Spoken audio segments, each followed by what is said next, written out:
अवधूत चिंतन श्री गुरुदेव दत्त. नमस्कार दत्त भक्तांनो. आपल्या श्री दत्तचरण रच या यूट्यूब चॅनलवर आपले पुन्हा एकदा मनापासून स्वागत आहे. नेहमीप्रमाणेच आजही एका वेगळ्या आणि अनोख्या अशा विषयावर आज आपण माहिती घेणार आहोत. आणि आजच्या विषयाचे नाव आहे, तुम्ही या जन्मी दत्तभक्त का आहात. मित्रांनो, दत्त महाराजांचे नाव ऐकताच तुमचे मन प्रसन्न होते का? मनाला एक वेगळीच शांतता मिळते का? 33 कोटी देवांपैकी तुमचे पाय दत्त महाराजांच्याच मंदिराकडे वळतात का? भक्ती ही केवळ एका जन्माचीच कमाई नसते. तुमच्या अंतर्मनामधून येणारा श्री गुरुदेव दत्त हा आवाज तुमच्या आत्म्याचा जुना पुकारा आहे. या जन्मात तुम्ही दत्तभक्त आहात कारण तुमच्या मागील अनेक जन्मांची पुण्याई या जन्मात फळाला आली आहे. आणि हे नाते दुसरे तिसरे कुठलेही नसून प्रारब्धाचे आहे. चला तर मग उलगडूया अटूट दत्तभक्तीचे एक गूढ रहस्य.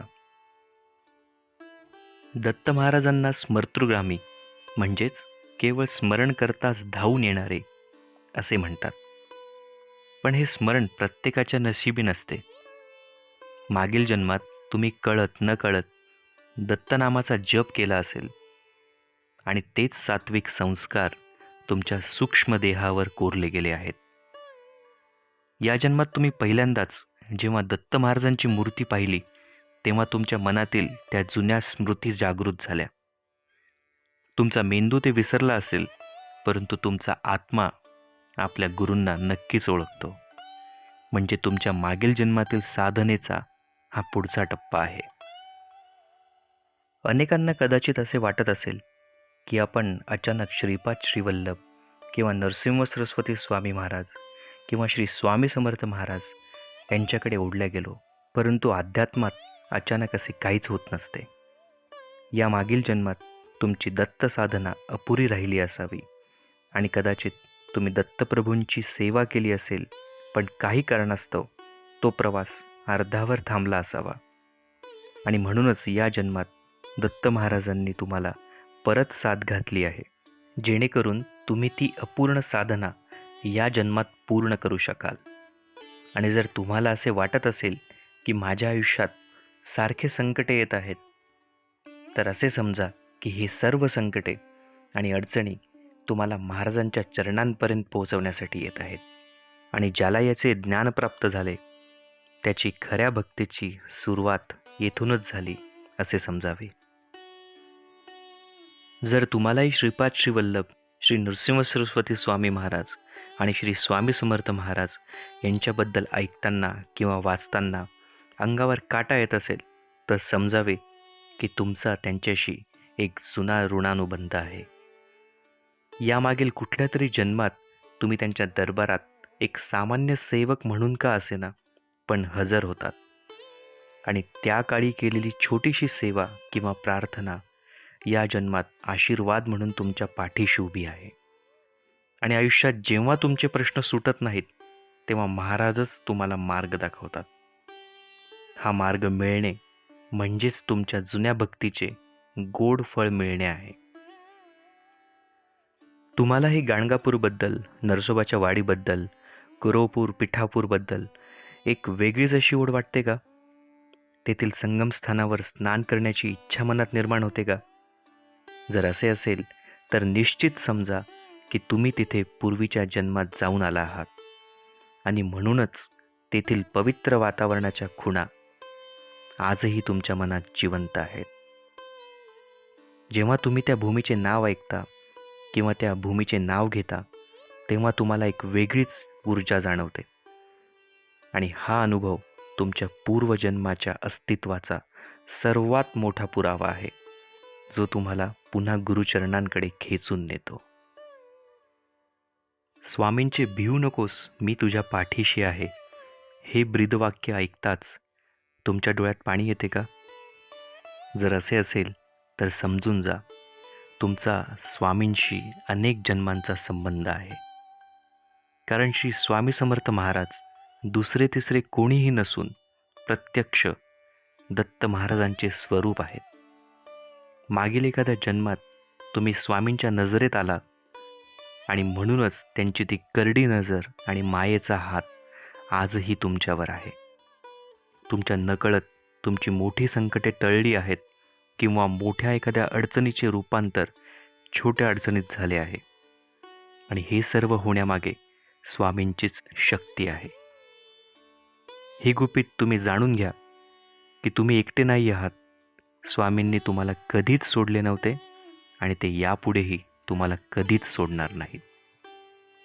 मित्रांनो, माणसाचे प्रारब्ध कठीण जरी असले तरी दत्तभक्ती त्याला सुसह्य करते. तुमच्या मागील जन्मातील काही कर्मांमुळे तुम्हाला या जन्मात संघर्ष करावा लागत असेल, पण त्याचवेळी तुम्हाला दत्त महाराजांची साथ मिळाली आहे आणि हेच तुमचे सर्वात मोठे नशीब आहे. तुमच्या हातून घडणारी दत्तप्रभूंची प्रत्येक सेवा ही तुमच्या पूर्वजन्मातील कर्मांचे पापांचे क्षालन करीत आहे. हे नाते केवळ श्रद्धेवर नाही तर अनुभवावर टिकलेले आहे. महाराज तुम्हाला घडवत आहेत जेणेकरून तुमचा हा जन्म सार्थकी लागावा. श्री गुरुचरित्र या पवित्र ग्रंथाचे वाचन करताना तुम्हाला जर समाधान लाभत असेल तर समजून जा की तुमची नाळ थेट दत्तप्रभूंशी जोडलेली आहे.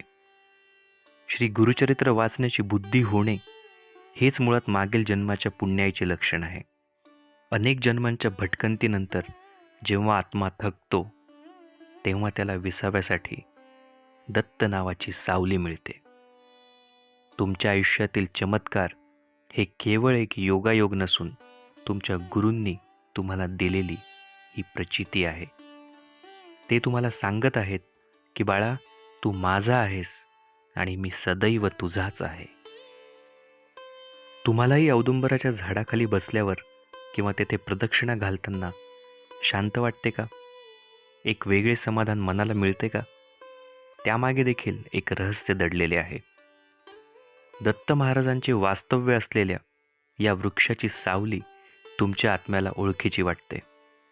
मागील जन्मात तुम्ही अशाच एखाद्या वृक्षाखाली बसून दत्त महाराजांचे नामस्मरण केले असावे आणि तीच ऊर्जा आजही तुम्हाला बळ देत आहे.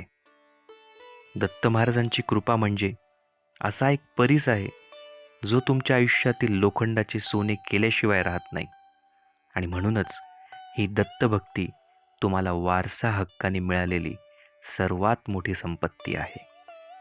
आता तुम्हाला कळले असेल की तुमची दत्तभक्ती ही केवळ एक योगायोग नाही तर या जन्मात ही सुवर्णसंधी तुम्हाला महाराजांनी दिली आहे. ती व्यर्थ जाऊ देऊ नका. मागील जन्मातील उणीवा भरून काढण्यासाठी दत्त नामाचा घट्ट आधार घ्या. श्रीपाद श्रीवल्लभ श्री नृसिंह सरस्वती स्वामी महाराज आणि श्री स्वामी समर्थ महाराजांच्या चरणी स्वतःला पूर्णपणे झोकून द्या.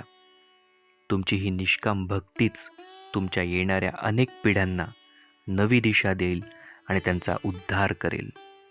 म्हणून एक गोष्ट कायम लक्षात ठेवा, दत्त महाराज हे केवळ देव नाहीत तर ते तुमचे रक्षणकर्ते आहेत.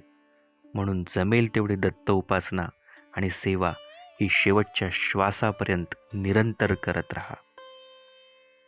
श्वासे श्वासे दत्त नाम स्मरात्मन.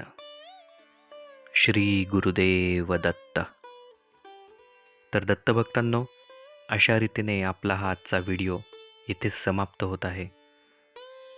जर आपल्याला हा व्हिडिओ आवडला असेल तर व्हिडिओला लाईक करा, व्हिडिओवर कमेंट करा आणि हा व्हिडिओ जास्तीत जास्त दत्तभक्तांपर्यंत शेअर करा आणि आपल्या चॅनलला सबस्क्राईब करायला विसरू नका. तर लवकरच भेटूया पुढील एका नवीन व्हिडिओमध्ये नवीन विषयासह. तोपर्यंत श्री गुरुदेव दत्त.